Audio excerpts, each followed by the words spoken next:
नमस्कार मित्रांनो, समाज सुधारक या आपल्या चॅनलवर मी तुमचे सर्वांचे मनपूर्वक स्वागत करतो. आपल्या या चॅनलच्या माध्यमातून आपण नेहमीच महाराष्ट्राला आणि देशाला घडवणाऱ्या महान समाजसुधारकांच्या आणि क्रांतिकारकांच्या तेजस्वी कार्याचा सविस्तर आढावा घेत असतो. आज आपण एका अशा महामानवाची यशोगाथा पाहणार आहोत, ज्यांनी महाराष्ट्राच्या ग्रामीण आणि तळागाळातील भागात शिक्षणाची अखंड गंगा पोचवली आणि स्वतंत्र भारताच्या प्रगत कृषी क्षेत्राचा अतिशय भक्कम पाया रचला.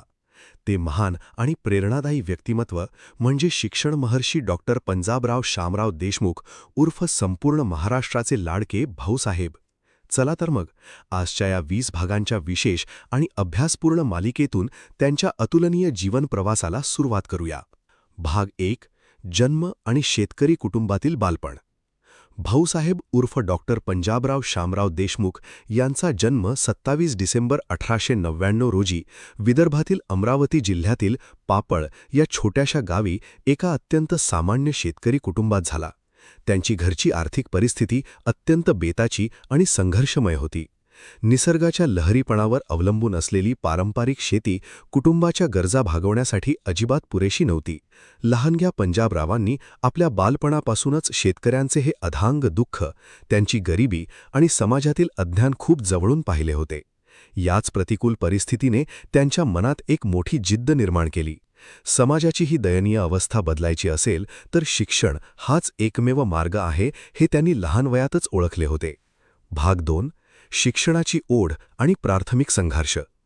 प्राथमिक शिक्षणासाठी पंजाबरावांना अनेक मोठ्या अडचणींचा सामना करावा लागला. त्यांच्या गावात पुरेशा आणि चांगल्या शैक्षणिक सुविधा अजिबात उपलब्ध नव्हत्या.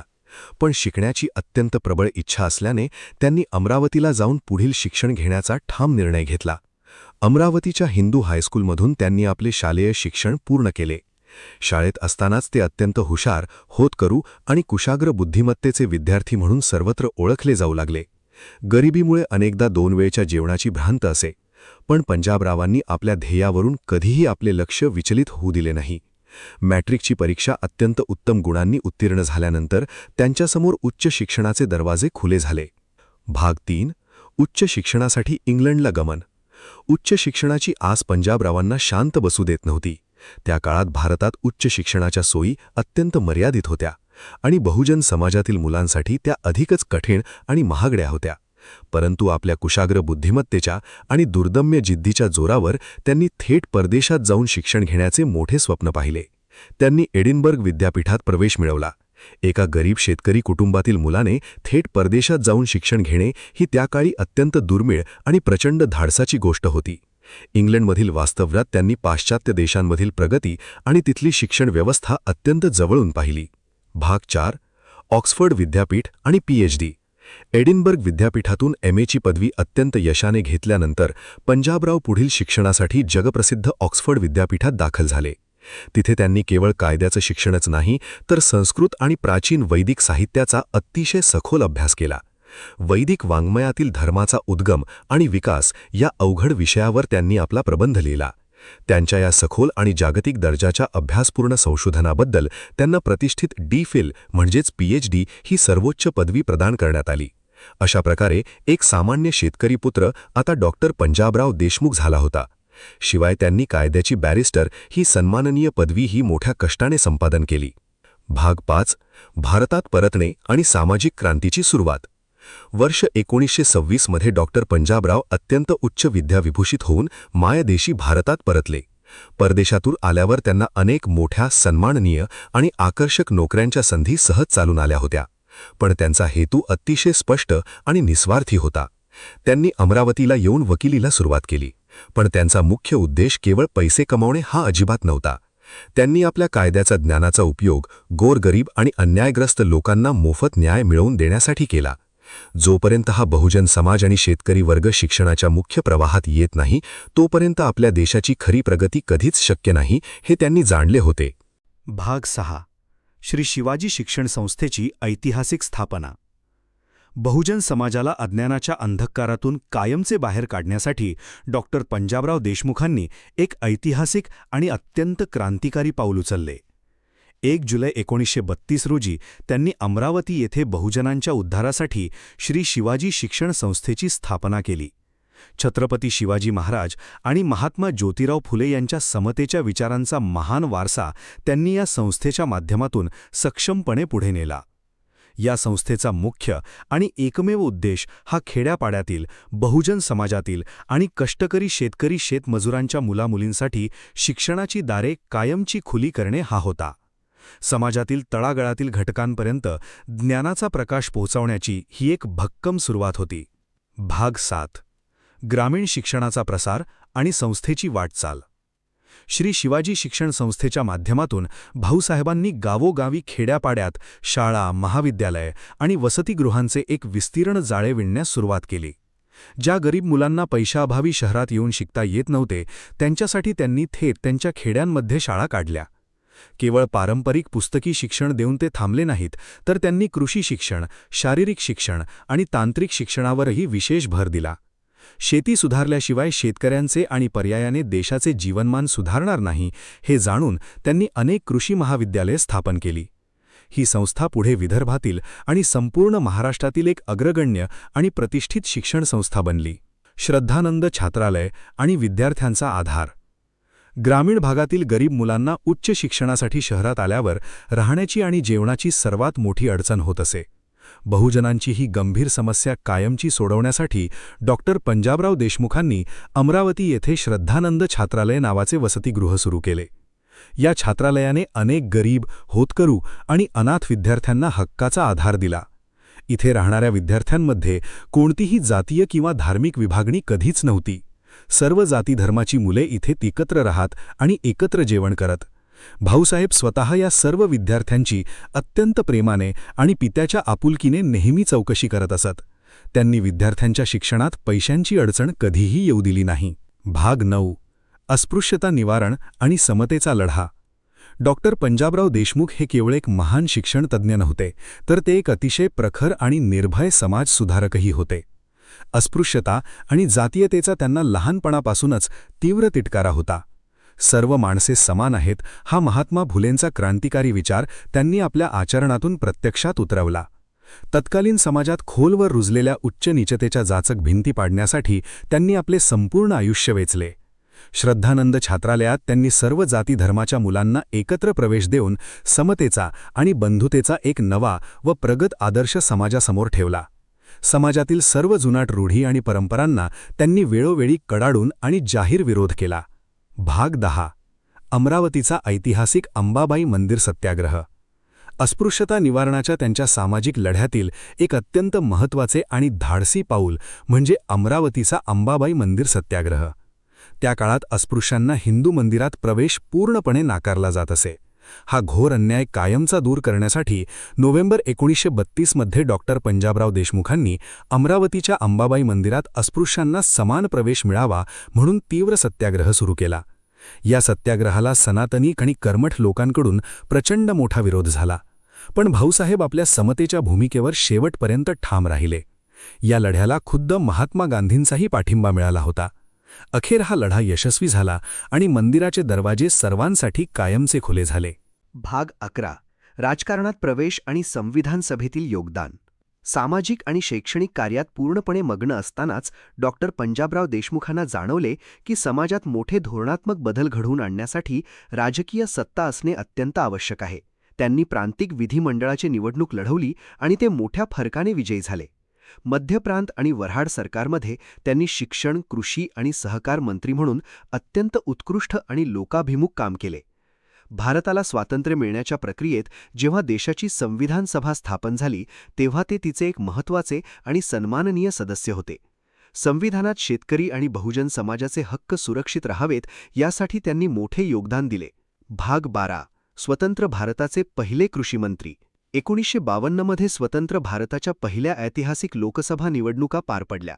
या अत्यंत महत्त्वाच्या निवडणुकीत डॉक्टर पंजाबराव देशमुख अमरावती मतदारसंघातून प्रचंड मोठ्या बहुमताने विजयी झाले. त्यांचे कृषी क्षेत्रातील सखोल आणि अद्ययावत ज्ञान, शेतकऱ्यांबद्दलची त्यांची प्रामाणिक कळकळ पाहून तत्कालीन पंतप्रधान पंडित जवाहरलाल नेहरूंनी त्यांच्यावर स्वतंत्र भारताचे पहिले कृषीमंत्री म्हणून अत्यंत मोठी जबाबदारी सोपवली. एका सामान्य शेतकरी पुत्राला देशाचा कृषीमंत्री बनण्याचा हा सर्वोच्च बहुमान मिळाला होता. भारतासारख्या कृषीप्रधान देशाला प्रगतीपथावर नेण्यासाठी भाऊसाहेबांनी या पदाचा अत्यंत प्रभावीपणे वापर करून कृषी धोरणांना नवी दिशा दिली. भाग 13. कृषी क्रांती आणि भात शेतीची जपानी पद्धत. केंद्रीय कृषीमंत्री या नात्याने डॉक्टर पंजाबराव देशमुखांनी भारताच्या कृषी क्षेत्रात अनेक मोठे आणि क्रांतिकारक बदल घडवून आणले. त्या स्वातंत्र्यपूर्व आणि स्वातंत्र्योत्तर काळात भारतात अन्नधान्याची मोठी टंचाई जाणवत होती. देशाचे धान्याचे उत्पादन वाढवण्यासाठी त्यांनी भात शेतीची जपानी पद्धत भारतात आणून ती प्रचंड लोकप्रिय केली. यामुळे भाताच्या उत्पादनात भरघोस वाढ झाली आणि देशाची अन्नधान्याची गंभीर समस्या सुटण्यास मोठी मदत झाली. त्यांनी देशभरातील शेतकऱ्यांना प्रगत तंत्रज्ञान, सुधारित बियाणे आणि रासायनिक खते वापरण्यासाठी प्रोत्साहित केले. शेतकरी जगला तरच हा देश जगेल हा विचार त्यांनी धोरणांमधून सत्यात उतरवला. भाग 14. भारत कृषक समाजाची देशव्यापी स्थापना.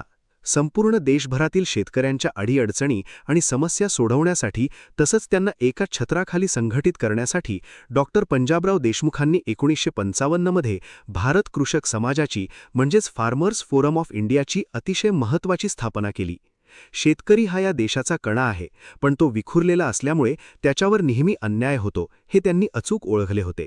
या देशव्यापी संघटनेच्या माध्यमातून त्यांनी लाखो शेतकऱ्यांना एकत्र आणले, त्यांच्या न्याय्य हक्कांसाठी आवाज उठवला आणि त्यांना आधुनिक शेतीचे महत्त्वाचे धडे दिले. शेतकऱ्यांना अशा प्रकारे राष्ट्रीय स्तरावर संघटित करण्याचे हे देशातील पहिलेच आणि सर्वात मोठे क्रांतिकारी पाऊल होते. भाग 15. शेतकरी हितासाठी नाफेडची स्थापना. शेतकऱ्यांना त्यांच्या कष्टाच्या मालाला बाजारात योग्य भाव मिळत नाही ही भारतीय कृषी व्यवस्थेतील सर्वात मोठी आणि जुनी शोकांतिका होती. व्यापारी आणि मध्यस्थांकडून होणारी शेतकऱ्यांची सर्रास लूट थांबवण्यासाठी भाऊसाहेबांनी 2 ऑक्टोबर 1958 रोजी नाफेड म्हणजेच national agricultural marketing cooperative federation of इंडियाची शिखर संस्थेची स्थापना केली. नाफेडमुळे सामान्य शेतकऱ्यांना आपला शेतमाल थेट राष्ट्रीय आणि आंतरराष्ट्रीय बाजारात योग्य भावाने विकण्याची मोठी सुवर्ण संधी मिळाली. सहकार तत्वावर आधारित असलेल्या या संस्थेने शेतकऱ्यांचे आर्थिक शोषण थांबवण्यास ऐतिहासिक भूमिका बजावली. हा निर्णय कृषी विपणन व्यवस्थेतील एक महत्त्वाचा मैलाचा दगड ठरला. भाग 16. पहिले जागतिक कृषी प्रदर्शन. भारतीय कृषी क्षेत्राला आणि तंत्रज्ञानाला थेट जागतिक स्तरावर नेऊन ठेवण्यासाठी डॉक्टर पंजाबराव देशमुखांनी 1959-60 मध्ये नवी दिल्ली येथे भारतातील पहिले भव्य जागतिक कृषी प्रदर्शन वर्ल्ड ॲग्रिकल्चर फेअर मोठ्या थाटात आयोजित केले. हे जागतिक प्रदर्शन इतके भव्य आणि अभूतपूर्व होते की जगभरातील अनेक प्रगत देशांनी यात आपला सहभाग नोंदवला होता. या ऐतिहासिक प्रदर्शनाचे उद्घाटन तत्कालीन राष्ट्रपती डॉक्टर राजेंद्र प्रसाद यांच्या हस्ते झाले होते. या प्रदर्शनामुळे भारतीय शेतकऱ्यांना जगातील अत्यंत प्रगत कृषी तंत्रज्ञान आणि नव्या पद्धती पाहण्याची बहुमूल्य संधी मिळाली आणि भारतीय शेतीला जागतिक ओळख मिळाली. भाग 17. प्रभावी पत्रकारिता आणि निर्भीड लिखाण. तळागाळातील समाजाला जागे करण्यासाठी आणि आपले पुरोगामी विचार जनतेपर्यंत पोहोचवण्यासाठी डॉक्टर पंजाबराव देशमुखांनी पत्रकारितेचाही अत्यंत प्रभावी आणि धारदार हत्यारासारखा वापर केला. त्यांनी महाराष्ट्र केसरी हे वृत्तपत्र सुरू करून संपादन केले. या वृत्तपत्रातून त्यांनी शेतकऱ्यांचे गंभीर प्रश्न, बहुजन समाजाच्या व्यथा आणि सामाजिक अन्यायाविरुद्ध अत्यंत परखडपणे आणि निर्भीडपणे लिखाण केले. त्यांचे लेख अत्यंत अभ्यासपूर्ण, समाजाला अंतर्मुख करणारे आणि विचार करायला लावणारे असत. या व्यतिरिक्त त्यांनी अनेक मौलिक पुस्तके आणि ग्रंथ लिहिले. एक अतिशय प्रभावी वक्ता आणि प्रगल्भ लेखक म्हणून संपूर्ण देशात त्यांचा मोठा दबदबा निर्माण झाला होता. शिक्षण महर्षी आणि भाऊसाहेब या मानाच्या उपाध्या. डॉक्टर पंजाबराव देशमुखांचे समाजाप्रती असलेले कार्य इतके अफाट, निस्वार्थी आणि डोंगराएवढे मोठे होते की कृतज्ञ जनतेने त्यांना आदराने आणि प्रेमाने अनेक मोठ्या उपाध्या दिल्या. ग्रामीण भागात शिक्षणाची अभूतपूर्व क्रांती घडवून आणल्याबद्दल संपूर्ण महाराष्ट्राने त्यांना शिक्षण महर्षी ही अत्यंत सार्थ पदवी बहाल केली. तर शेतकऱ्यांबद्दल आणि गरीब विद्यार्थ्यांबद्दल त्यांच्या मनात असलेली अपार आणि निखळ माया पाहून लोकांनी त्यांना कायमचे भाऊसाहेब असे नाव दिले. सत्तेची कोणतीही हाव न ठेवता आपले संपूर्ण आयुष्य समाजाच्या कल्याणासाठी वाहून देणारा हा महामानव खऱ्या अर्थाने रयतेचा आणि शेतकऱ्यांचा तारणहार ठरला. अखेरचा प्रवास आणि चिरंतन वारसा. सततचे अपार कष्ट, सततची धावपळ आणि बहुजन समाजासाठी रात्रंदिवस केलेल्या अविश्रांत कामामुळे भाऊसाहेबांच्या प्रकृतीवर आता गंभीर परिणाम होऊ लागला होता. तरीही स्वतःच्या शरीराची कोणतीही पर्वा न करता आणि विश्रांती न घेता त्यांचे समाजकार्य अविरत सुरूच होते. अखेर 10 एप्रिल 1965 रोजी दिल्ली येथे या महान भूमिपुत्राने जगाचा कायमचा निरोप घेतला. त्यांच्या अकाली निधनाने महाराष्ट्राची आणि देशाची कधीही भरून न निघणारी अतोनात हानी झाली. भाऊसाहेब जरी आज शरीराने आपल्यात नसले तरी त्यांनी स्थापन केलेली शिक्षण संस्था आणि कृषी संस्था आजही त्यांच्या रूपाने जिवंत आहेत. भाग 20 अखेरचा प्रवास आणि चिरंतन वारसा. मित्रांनो, शिक्षण महर्षी डॉक्टर पंजाबराव देशमुख यांचा हा संपूर्ण प्रेरणादायी जीवन प्रवास आपल्याला जगण्याची एक नवी दिशा देऊन जातो.